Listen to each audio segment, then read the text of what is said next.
Hello everyone, welcome to my YouTube channel. आज इस accountancy class में हम कैश फ्लो पढ़ेंगे। कैश फ्लो तीन पार्ट में होता है, ऑपरेटिंग, फाइनेंसिंग और इन्वेस्टिंग।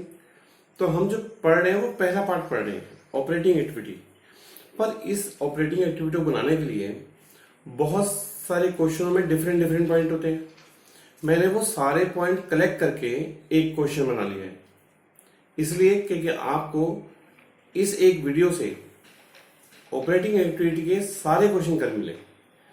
तो आइए देखते हैं कैसे करते हैं ऑपरेटिंग एक्टिविटी का ये क्वेश्चन। तो सबसे पहले लिखा है Ram limited made a profit ₹8 lakh after considering the following item. वैसे 8 लाख रुपीज लिखा है नेट प्रॉफिट, पर हर क्वेश्चन में अगर ये चीजें आपको दिखती हैं, जनरल रिजर्व, डिविडेंड और प्रोविजन फॉर टैक्स, तो आप इस प्रॉफिट में ये तीनों चीजें ऐड कर लीजिएगा तो बन जाता है नेट प्रॉफिट। पर क्योंकि मेरे क्वेश्चन में एक भी इंफॉर्मेशन नहीं दी, तो मैं डायरेक्ट ये 8 लाख रुपए net profit before tax and extra ordinary item में लिख दूंगा। क्लियर? फिर आई रिपीट कि ये 8 लाख जो लिखा है, अगर इनमें ये तीनों चीजें होती तो मैं तीनों चीजें ऐड करके ही इसमें लिखता। अब लिखना है नॉन कैश आइटम। तो ये वो आइटम है जिनसे पैसा आता भी नहीं और पैसा जाता भी नहीं है। जैसे ये लिखा है डेप्रिसिएशन ऑन मशीनरी, तो यहां लिख देंगे depreciation on machinery.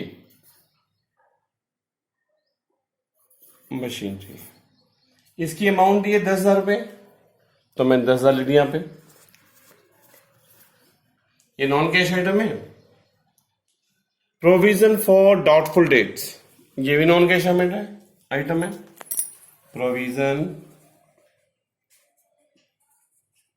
For bad debts, इसकी अमाउंट दिया है 5,000।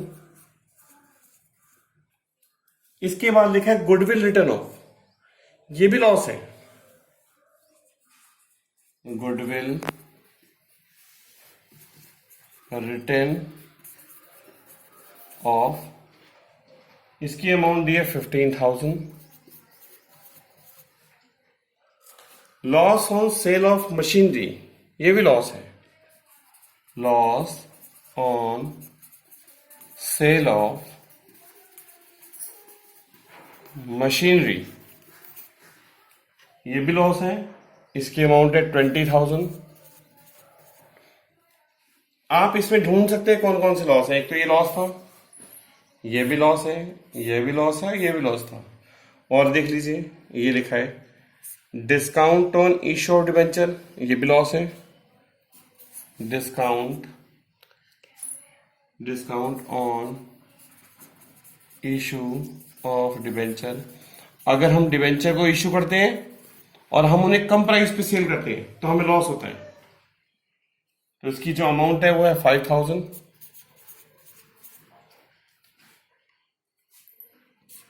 Writing of cost of equity shares issue, अगर हम शेयर इशू करते हैं, शेयर इशू करने में जितना भी लॉस होता है वो सब राइट ऑफ हो जाता है।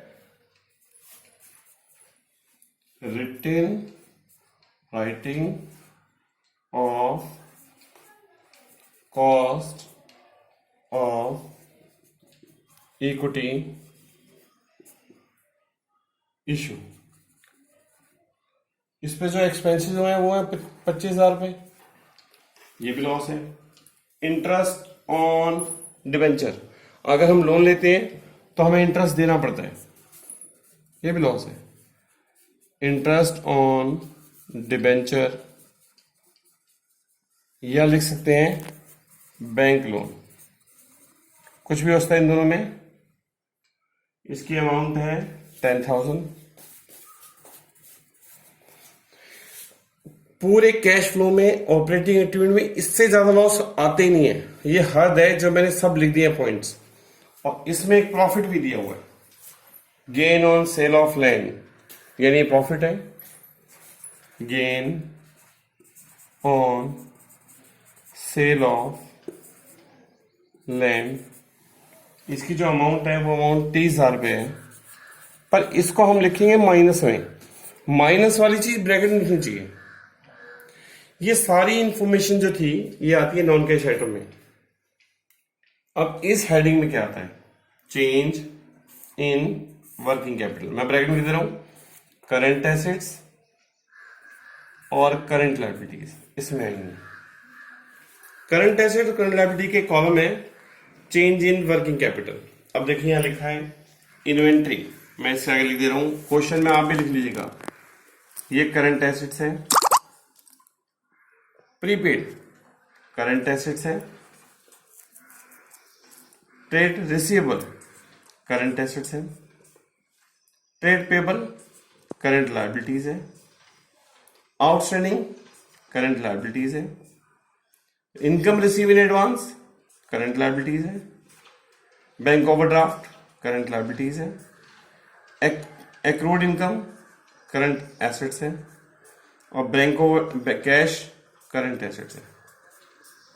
मैंने अपनी पिछली वीडियो में बताया था, लिख दे रहा हूं यहां पे, अगर इंक्रीज हो रही है, इंक्रीज इन करंट एसेट्स तो माइनस में, अगर एसेट डिक्रीज हो रही है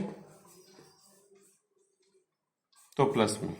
इसका उल्टा होता है एसेट्स में, लायबिलिटीज में, अगर इंक्रीज इन लायबिलिटीज है तो प्लस में, और डिक्रीज इन लायबिलिटीज है तो माइनस में। जैसे मैं पहला पॉइंट पढ़ रहा हूं, इन्वेंट्री पिछले साल 2018 में 20,000 रुपये थी, पर आज की डेट में 40,000 हो गई है, यानी बढ़ गई ना।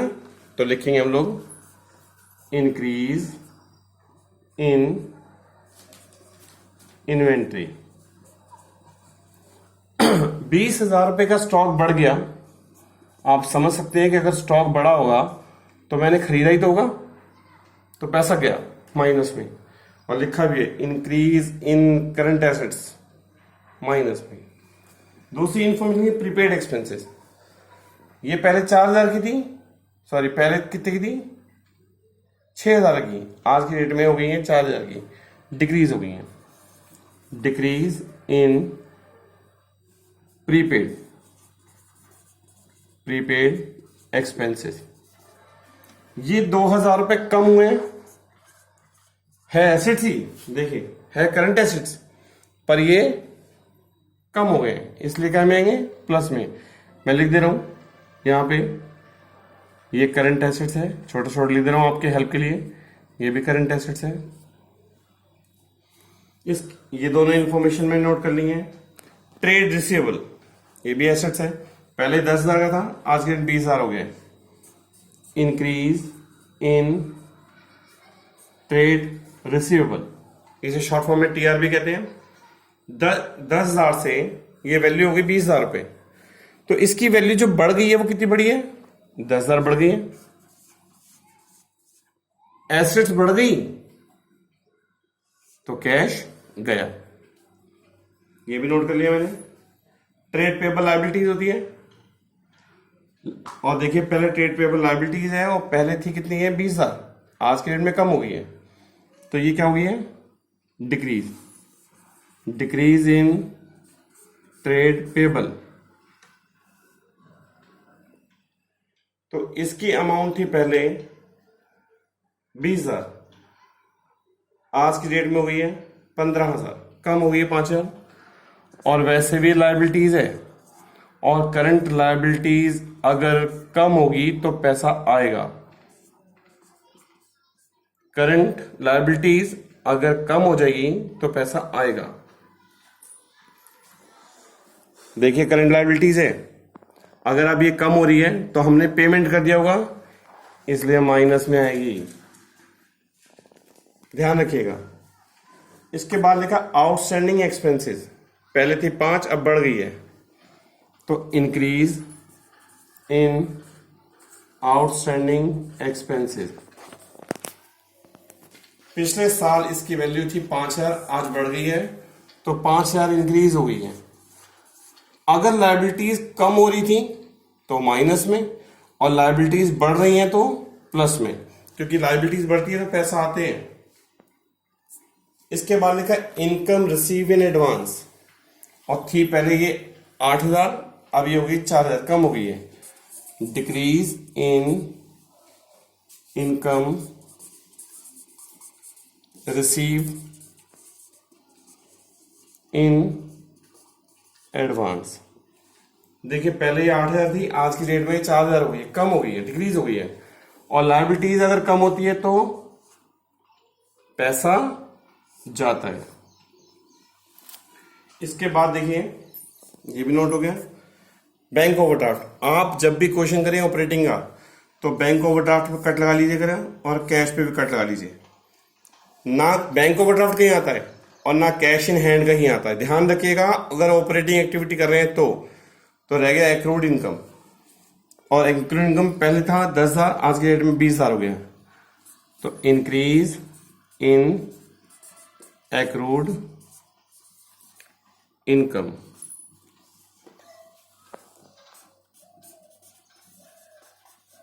अगर एक्रूड इनकम पहले था कितना, एक्रूड इनकम पहले था 10,000, आज के डेट 20,000 हो गया, तो 10,000 बढ़ गए।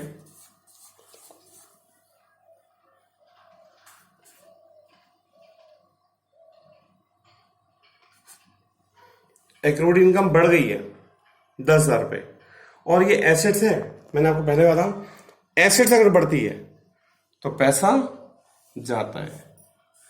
इस पूरे कॉलम का टोटल आपको यहां लिखना है, इस पूरे कॉलम का टोटल आपको लिखना है यहां पे, और उस कॉलम को आप लिखेंगे नेट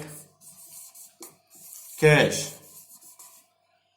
अगर आंसर प्लस का है तो लिखेंगे फ्लो, और अगर माइनस का है तो लिखेंगे यूज। नेट कैश फ्लो या यूज ऑपरेटिंग एक्टिविटी।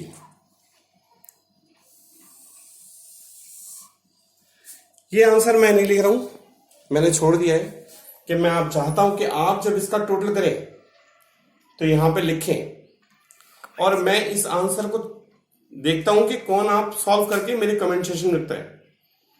और याद रखिएगा बार बार कि अगर क्वेश्चन में नेट प्रॉफिट दिया हो तो आपको ये तीनों चीजें ऐड करके ही नेट प्रॉफिट लिखनी है, और ये सब वो नॉन कैश आइटम है जो मैंने सारे क्वेश्चन में से कलेक्ट करके यहां लिखे हैं, और जो करंट एसेट्स करंट लायबिलिटीज है वो इसी में आएंगी और कहीं नहीं आएंगी।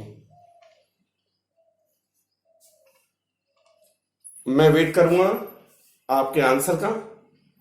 अगर आपको मेरा ये वीडियो पसंद आया हो तो मेरे वीडियो को लाइक करिए, शेयर करिए एंड सब्सक्राइब करिए, और जो बेल आइकन है वो दबाइएगा।